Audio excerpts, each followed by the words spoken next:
¿Qué es un ensayo ELISA y cómo lo aplicamos en inmunología? Pues bien, para entenderlo continuemos con el ejemplo anterior. Fallout es una serie que narra las aventuras de 3 individuos en un mundo posapocalíptico tras una catástrofe nuclear. La cuestión es que antes de que ocurriera este evento, mucha gente ya tenía reservada su plaza en búnkeres a lo largo de Estados Unidos. Y lo que quisimos averiguar en el vídeo anterior era si todos los búnkers eran igual de seguros. Y eso, vimos que no, que a algunos les entraba un poquillo más de radiación que a los otros y que el refugio 33 era el más seguro. Pero siempre hay un pero. A pesar de que estas personas estén mejor aisladas en un refugio que en otro, sigue habiendo gente que está perfectamente bien y otra que sucumbe a los efectos de la radiación y enferma. Así que, ¿qué podemos hacer? Bueno, ¿y si hubiera algún marcador que nos diga cuando alguien se está comenzando a poner enfermo? Por ejemplo, algún marcador que aumente conforme aumente la dosis de radiación absorbida por esa persona. De esta manera podríamos trazar una línea de riesgo y, por ejemplo, aislarlo o comenzar a tratar a esta persona. Este marcador también podría ir por el otro lado, por ejemplo, a mayor dosis absorbida, menor cantidad de este marcador. La línea se puede seguir marcando igual. Así que ahora toca hacer un poquito de biblio. Vamos a ver si en el pasado hay gente que haya hecho algún estudio sobre marcadores tras la exposición prolongada a radiación. Estupendo, hemos encontrado unos cuantos, pero vamos a quedarnos con estos dos. Uno que mira marcadores sanguíneos en personas tras el desastre de Chernóbil y otro que estudia los parámetros en trabajadores expuestos a material radiactivo durante años. Ambos estudios miran los niveles de citoquinas, que son proteínas secretadas principalmente por el sistema inmune y se encuentran en la sangre. Vemos que ambos estudios coinciden en este patrón de citoquinas. La gente expuesta a radiación muestra una disminución de interferón gamma e IL-2 en sangre, pero un aumento de TNF-alfa, IL-6 e IL-10. Estupendo, ya tenemos cosas que mirar. Pero como solo queremos hacer un pequeño test, solo vamos a mirar el TNF-alfa y el interferón gamma. Estupendo. Ahora pasamos al diseño del experimento. Aquí hay que definir bien qué queremos responder porque vamos a encontrarnos con un par de problemas. En primer lugar, no todas las personas que han recibido dosis altas de radiación enferman. De hecho, si miramos estos diagramas de quesitos, vemos que a baja radiación ya tenemos algunos enfermos. Estos aumentan cuando se exponen entre 50 y 100 milisieverts y más de 100 hay más enfermos, pero todavía queda gente sana en ese grupo. Así que una cosa que podemos hacer es evaluar estos tres grupos, por ejemplo, separarlos en radiación baja, media y alta. Y además separarlos por enfermos o no enfermos. La cuestión aquí va a ser equilibrar un poco nuestros donantes. Por un lado, queremos un número similar de personas enfermas y sanas. Y por otro lado, queremos que estén equilibrados por sexo y edad, para que las conclusiones sean más justas. Vale, genial, vamos a por esas citoquinas. Pero antes sabemos que las citoquinas están en sangre. ¿Pero qué tipo de muestra necesitamos? Pues bien, la sangre está compuesta de células y de una fase líquida. Las células son glóbulos rojos, leucocitos y plaquetas, entre otras. Por otra parte, la fase líquida se llamará de una manera u otra en función de si la sangre ha coagulado o no. Si no ha coagulado porque hemos usado un anticoagulante, se llamará plasma. Y si ha coagulado, será suero. En esta fase líquida es donde se encontrarán nuestras citoquinas. Ahora bien, ¿qué necesitamos? ¿Plasma o suero? Pues bien, el suero es la fase líquida de una muestra de sangre que ha coagulado. Esto implica que los factores de coagulación han activado plaquetas y células inmunes. Esto no es trivial porque la activación de las células inmunes provocará la expresión de citoquinas, lo cual inflará nuestra muestra. Esto no parece una buena idea. Por otra parte, el plasma se obtiene añadiendo un factor anticoagulante, como el EDTA o la heparina. Esto evitará la coagulación y mantendremos en las muestras los factores de coagulación, y de esta manera no se liberará nada raro de las células. Así que he decidido, vamos a usar plasma para mirar interferón gamma y TNF-alfa. Sin embargo, ojo aquí, en función del tipo de ensayo que hagamos, nos interesará usar plasma o suero. Siempre ojo a qué se necesita y qué nos dice el fabricante del kit. Así que vale, para la muestra de sangre vamos a necesitar colectarla en algún tubito, ¿no? Los tubitos de recolección de sangre, por norma general, tienen un código de colores que nos indica para qué sirve o qué lleva cada uno. Por ejemplo, el violeta tiene EDTA, así que sirve para obtener plasma. El rojo no lleva nada, así que la sangre coagula y es ideal para suero. Y el verde tiene heparina, otro anticoagulante y servirá para plasma. Aparte de estos colores hay más, como el amarillo que tiene activadores de la coagulación para obtener suero, y otros como el azul que tiene citrato o el gris que tiene fluoruro para otro tipo de test. Así que he decidido, vamos a usar el tubito verde para recuperar el plasma de toda esta gente. Así que les pinchamos, centrifugamos los tubitos para deshacernos de las células y listo. Recuperamos la fase líquida que tendrá un color un poquillo amarillo. Estupendo. Ahora el método que vamos a usar para detectar las concentraciones de estas citoquinas es el ensayo de ELISA, que no es un nombre propio, sino que son las siglas para Enzyme Linked Immunosorbent Assay. Vale, ¿y en qué consiste este ensayo? Pues bien, la idea general es que cogemos nuestra muestra de suero, la metemos dentro de unos pocillos donde se adherirán estas proteínas y luego le añadiremos un anticuerpo que irá dirigido contra nuestra proteína de interés, en este caso el interferón gamma o el TNF. Además, este anticuerpo tendrá acoplado una proteinilla que nos permitirá detectar cuánta de esta proteína hay, pero ya llegaremos a eso. Ahora vamos a los apartados más específicos de este ensayo. Primero, los tipos de ELISA los podríamos dividir en 4: los de tipo directo o indirecto, los de tipo sándwich y otro que no veremos aquí, pero es el competitivo. La idea del ensayo directo es que solo usa un anticuerpo de detección, el indirecto uno de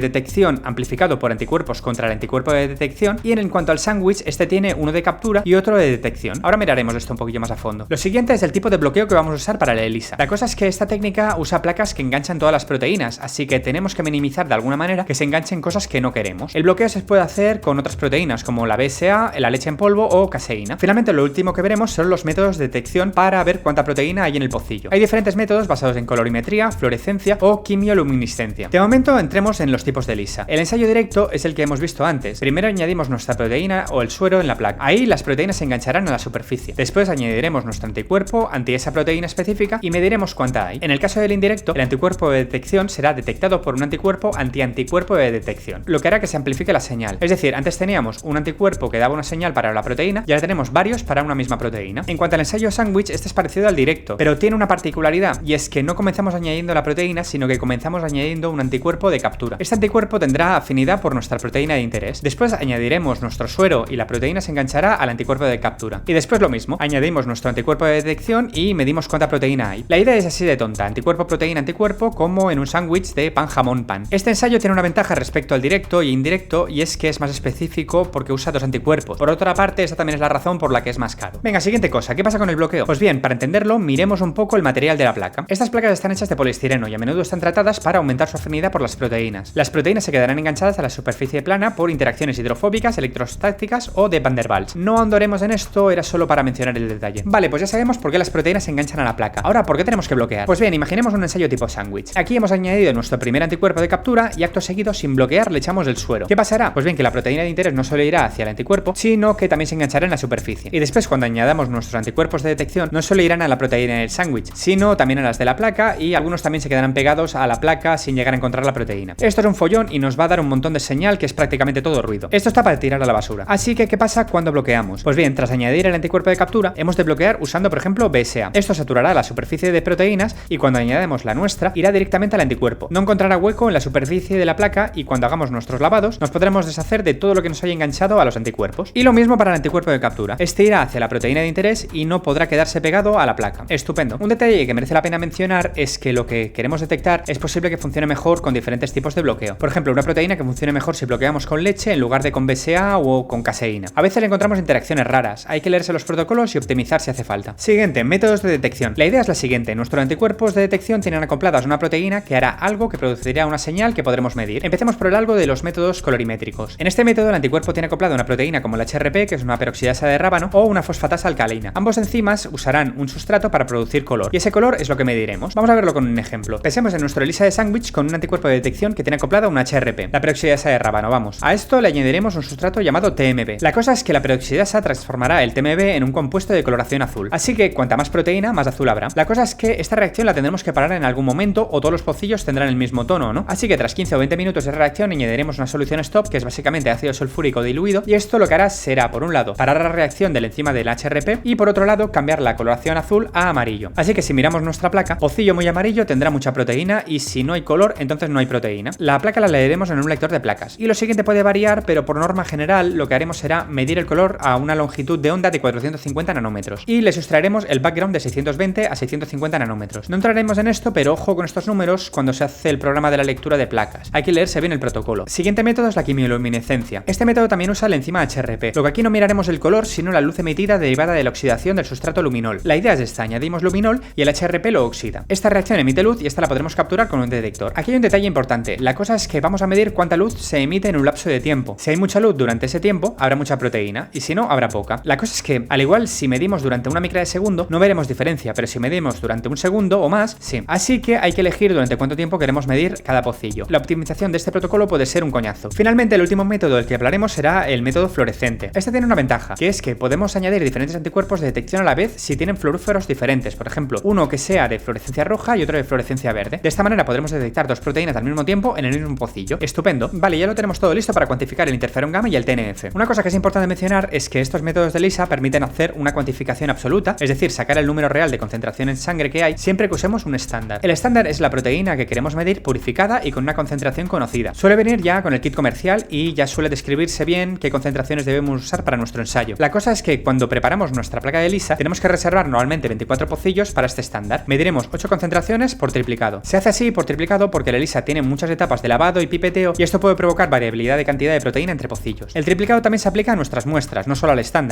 Así que nuestro estándar quedará así. El primer pocillo tendrá una concentración de 100 nanogramos por mililitro o lo que diga el protocolo, el siguiente la mitad, en este caso 50, y así diluciones 1-2 hasta el penúltimo pocillo. El último pocillo se suele reservar como blanco, es decir, no añadiremos proteína. Esto lo suele necesitar la máquina para calcular cuál es la absorbancia cuando no hay nada de proteína. Este valor lo restará a las muestras. Así que estupendo, medimos y hacemos el gráfico de las concentraciones del estándar contra la absorbancia en el caso de colorimetría. Lo primero que vemos es que no es una recta, sino que hace una curva. Esto es una sigmoide. Esta forma hace que cambie bastante la forma de interpolar nuestros datos, ya que usaremos modelos tipo 4PL o 5PL, que son cosas que ya veremos en el próximo vídeo. Lo importante es que esta regresión también nos devuelve un R cuadrado, que no es el R cuadrado que conocemos, sino que en este caso corresponde al coeficiente de determinación, pero que igualmente nos ayudará a decidir lo bien o mal que están los datos en esta curva. En cualquier caso, lo dicho, lo veremos en otro momento. Una última cosa, aquí se ilustra mejor porque necesitamos hacer triplicados y no medidas únicas. Si solo hubiéramos cogido un único punto para el valor de 100 nanogramos por mililitro, esta curva nos devolvería valores totalmente diferentes a la hora de interpolar, ya que hay un punto que está más arriba y otro más abajo. Así que con todo esto dicho, vamos a la interpolación de nuestros datos. Esto lo calculará la máquina, sin embargo, la idea es esta: ver la absorbancia de los triplicados de la proteína y mirar dónde cae en cuanto a la concentración de la proteína usando como referencia la curva estándar. En este caso, si hacemos la media, nos dará que este individuo tiene 37 nanogramos por mililitro de interferón gamma en sangre. Genial. Así que, ¿cómo queda la cosa? ¿Cómo varía TNF e interferón gamma en función de la dosis de radiación absorbida? Pues bien, ponemos los datos en la gráfica donde X es la dosis de radiación e Y la concentración de interferón gamma y vemos que sí que parece que disminuye conforme aumenta la dosis de radiación. Sin embargo, no sé si parece lineal. Al principio sí, pero hacia el final los puntos se aplanan. ¿Podría ser otra sigmoide? Tenemos que mirar qué tipo de relación es esta. Aquí pueden estar pasando muchas cosas. Por ejemplo, estamos analizando tanto los enfermos como los sanos. Y los enfermos parecen tener un interferón gamma bajo, por lo general. ¿Esto está influyendo? ¿Y separar por sexos cambiaría alguna cosa? Este tipo de relaciones las veremos la próxima vez. Ahora pasemos al TNF-alfa y vaya. Bueno, pues parece que a dosis altas aumenta, pero es bastante estable en individuos con menos de 100 milisieverts. No parece que haya sido buena idea analizarlo como correlaciones. Deberíamos haber hecho lo que dijimos al principio, que era dividirlo en grupos de radiación baja, media y alta. Pero bueno, como esto es un ejemplo de fantasía y solo hemos hecho esto para introducir el ELISA y el próximo vídeo dejaremos este tipo de análisis a la imaginación. Así que, ¿qué concluimos de todo esto? Pues bien, que a altas dosis de radiación parece que sí que disminuye el interferón gamma y aumenta el TNF-alfa, lo que confirma lo que ya habíamos leído en los papers. Además, parece que el interferón gamma podría estar correlacionado con la dosis de radiación, pero no de una forma lineal, o por lo menos no sin revisar las variables. Esto ya lo veremos en otro vídeo. Y eso ha sido más o menos qué es el ensayo ELISA y cómo lo aplicamos en inmunología.